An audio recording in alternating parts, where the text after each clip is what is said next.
as we're now getting into spring, my attention is now once again on arcade machines, or at least the mechanical ones. For anybody that doesn't watch Ralph's House on a regular basis, I don't work on modern electronic ones with circuit boards in, although I've got a couple of projects that are going to run on an Arduino when I get more familiar with programming, but they're a lot simpler to run. But I like the early ones because when you come to open up the machine, it's all levers and springs and not much more than that, most of them diverting a ball where you don't want it to go, so you don't get your money back.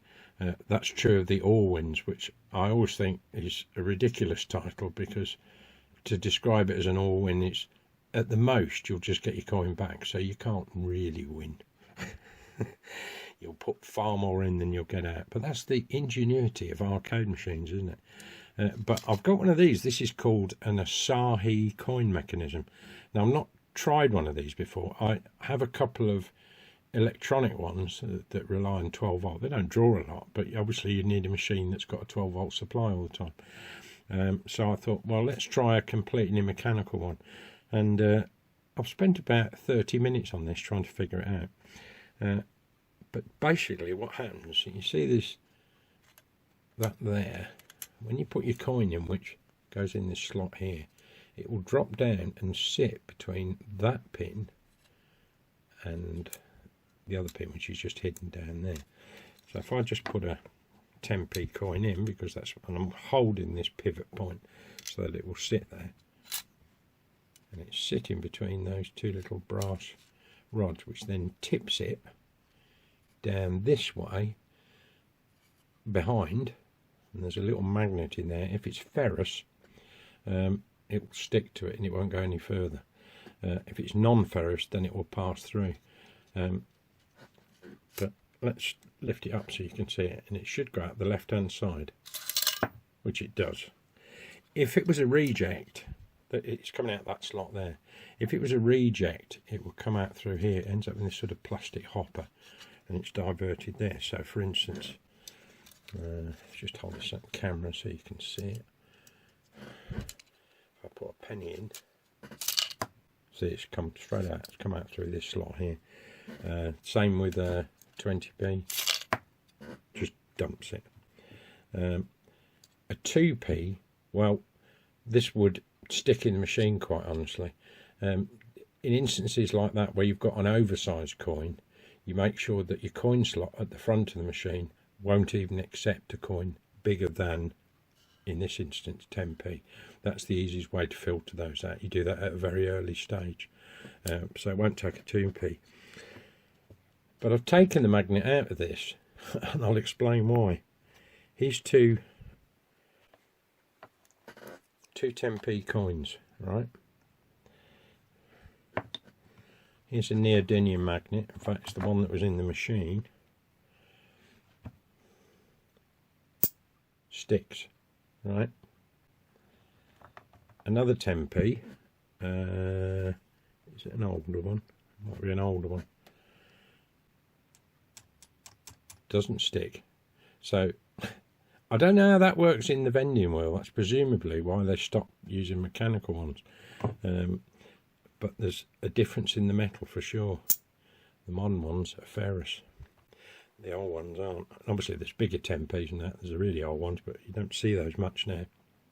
But the old 10p's of similar size to the modern ones, they're still in circulation, but one's magnetic, one's not. Interesting, isn't it? Same as 1p coins. They are as well. But they stick very well to a neodymium magnet.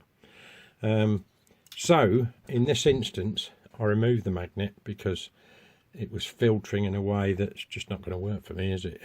if it rejects every other odd 10p. So I need all the 10p's to throw through, so I don't need the magnet. What I needed to be able to do is make sure that it will accept that size and that weight indeed. So as I say, a penny, it will drop to the right. 20p, it will drop to the right. 10p to the left and into the coin hopper. And that works every time. Also, as you get down here, these coin mechanisms come with a switch, so as the coin passes by and it hits that, it activates this and sends a pulse or powers a motor, whatever it happens to be. So that's the Asahi coin mech. If you want to know about all the adjustments,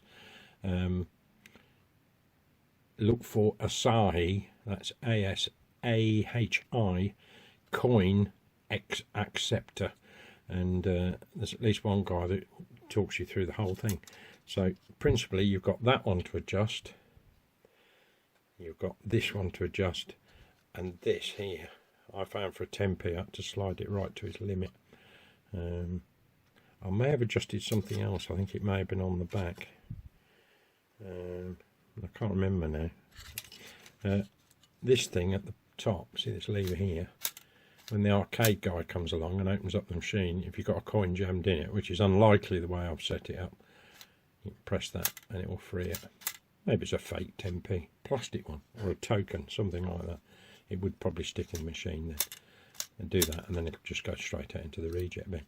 So I quite like these, and at £4 each for an early machine, they would certainly work on quite a few of the German Gunter Wolfs, because the coin mechanism, they use a sort of, I don't know, it's an awful metal, very, very brittle, and Gunter Wolf machines were designed not to last particularly long, so they use very, very cheap metals in parts of the machine.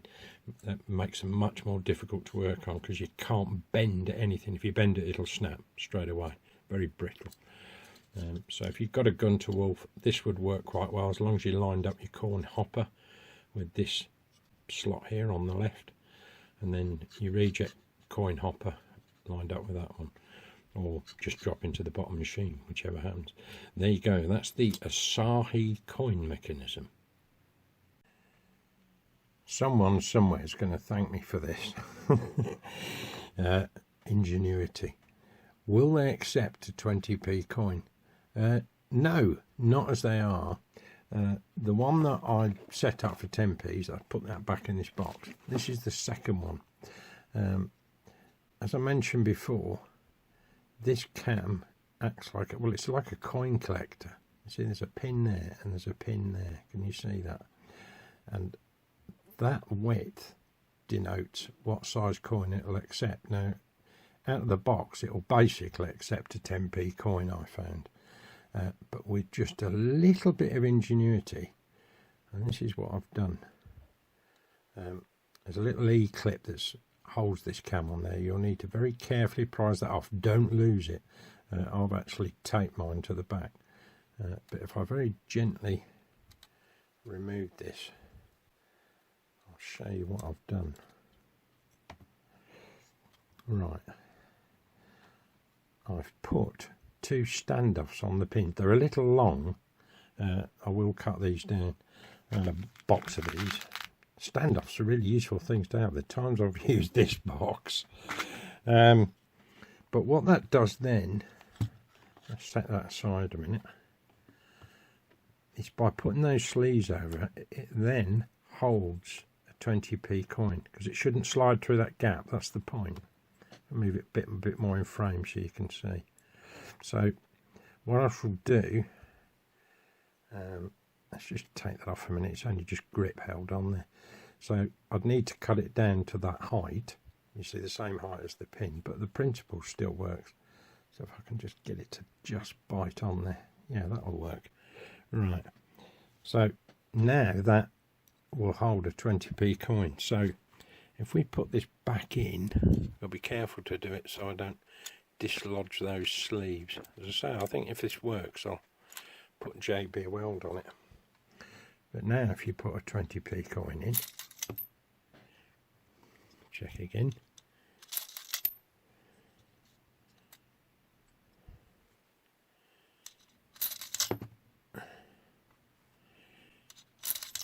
Yeah, as long as I've got to have the thing upright, that's why. Got to be perfectly upright. Yeah, it comes out the left hand side every time. I was getting worried then it's coming out the right. It's because I got it tilted. So if you tilt it, I don't know how to slice it that way.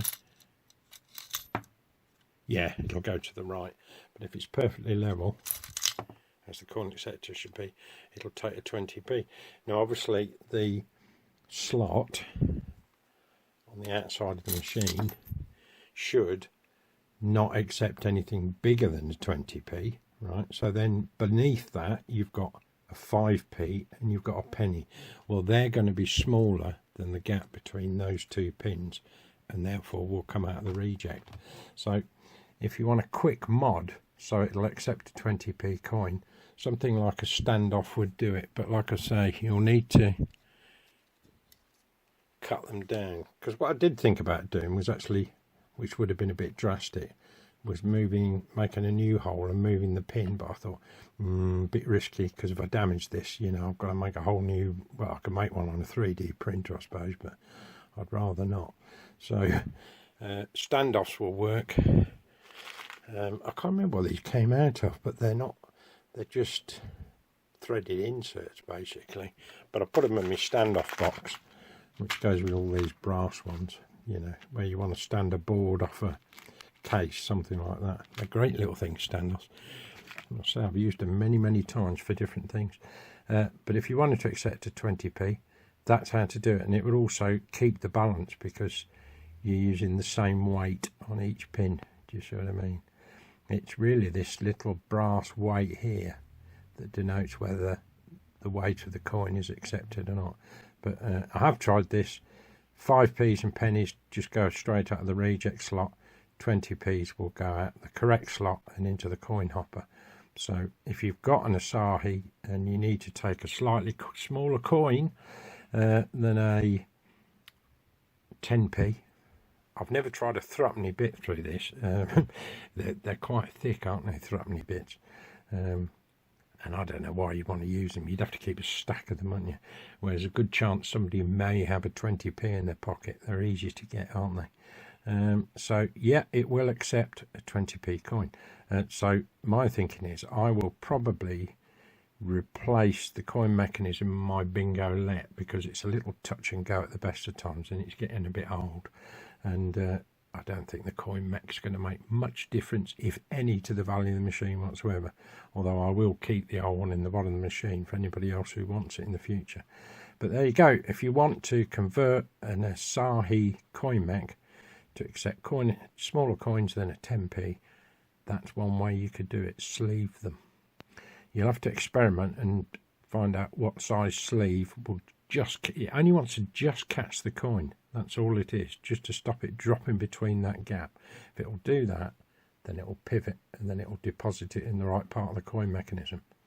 There you go. Yes, it's time for Batman.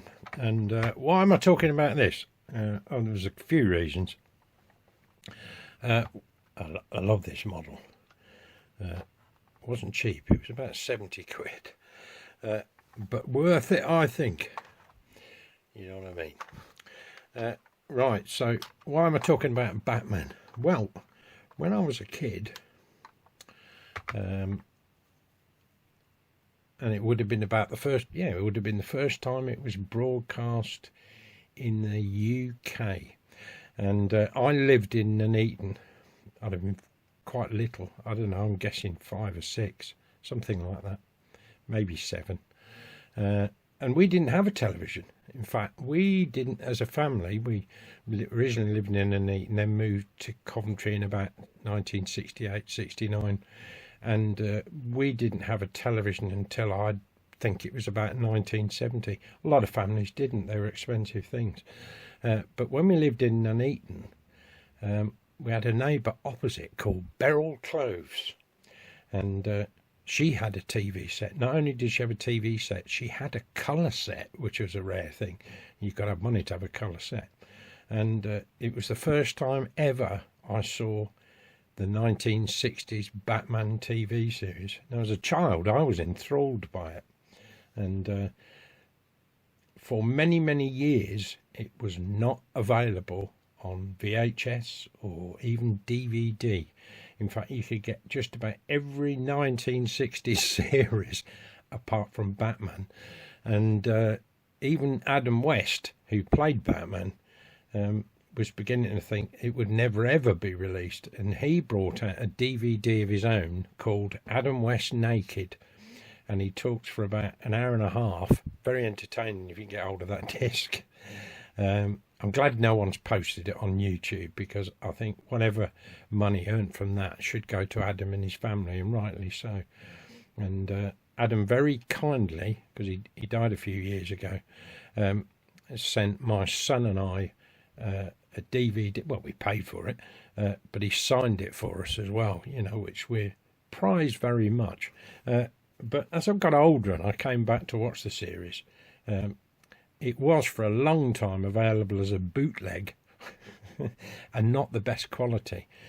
But I did buy that bootleg, and my youngest was just absolutely transfixed by it. And I think, really, now I don't think it's been said by anybody, but I think the world owes quite a lot to Adam West, because he instilled a great sense of right and wrong in youngsters, which I think was good. And there's not that many TV programs that do that anymore, are there? You know.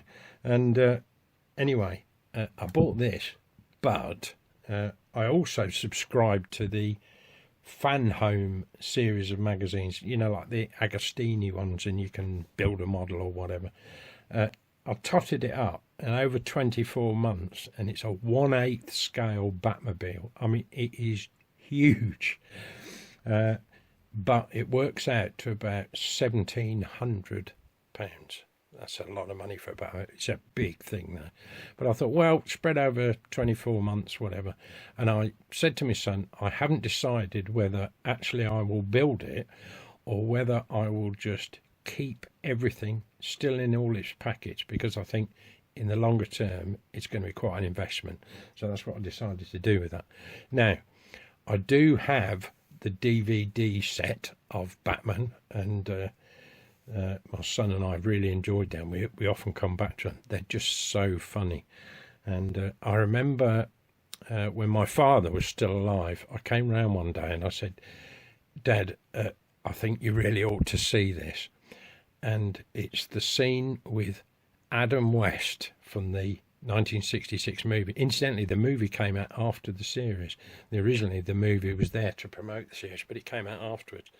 And there's this great scene with Adam West running down a pier with a bomb. And I just love the closing line, which is... Some days you just can't get rid of a bomb. Yeah. And people have described it as campy, but actually it was very, very clever. It worked on 2 levels. It worked great for kids, and it also worked for adults, because it had got plenty of adult jokes in there, which I won't recap. You really got to watch it to see it. So it works on 2 levels. And I actually said to my son, I said, you know, I can watch this series, I can watch an episode in the mind of an 8-year-old, and I can also watch it in the mind of a 64-year-old. They're very different perspectives, but what a brilliant series. But the reason I'm doing this bit at the end is when the series did come out on DVD, they also brought it out on Blu-ray. Now, I don't possess a Blu-ray player, not yet. But I thought, if you're going to get it in the best quality you can get it. So they released this limited edition Blu-ray box set. Now, I won't press the button on the side. There is one. There it is. It's up there. Going to try and get it in shot. There. See that red button? You press that, you get the Batman theme. I won't do that because we'll probably get a copyright strike. But it also comes with a Hot Wheels Batmobile. Which can stay in there, but it's the full box set with all the booklet and everything, and even the cards. Now, I say it's limited edition because I didn't buy it when it came out. I really couldn't afford it, to be honest. I think it was about £150, which is not untypical for big box sets, is it? But I just couldn't justify the money.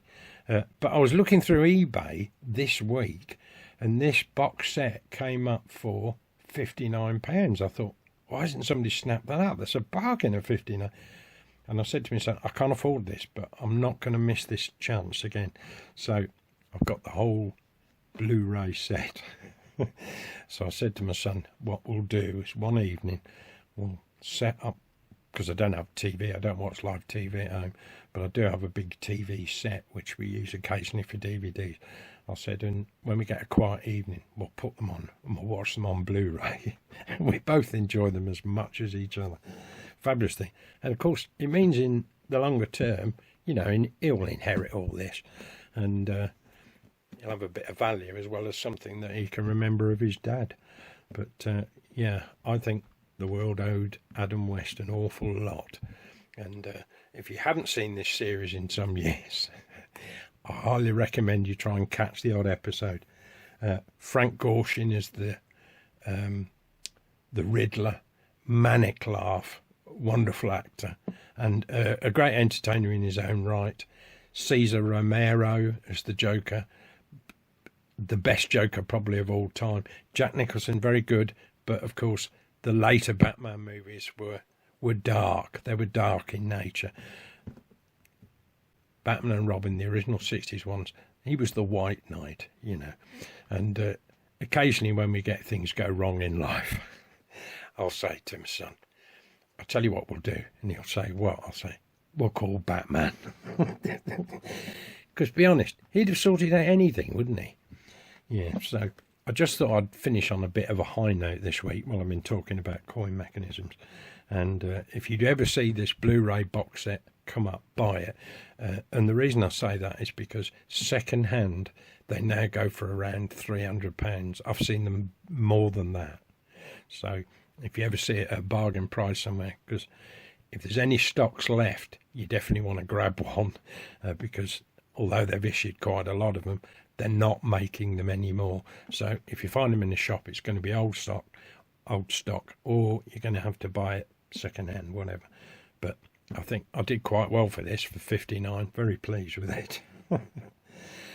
Turbines to speed.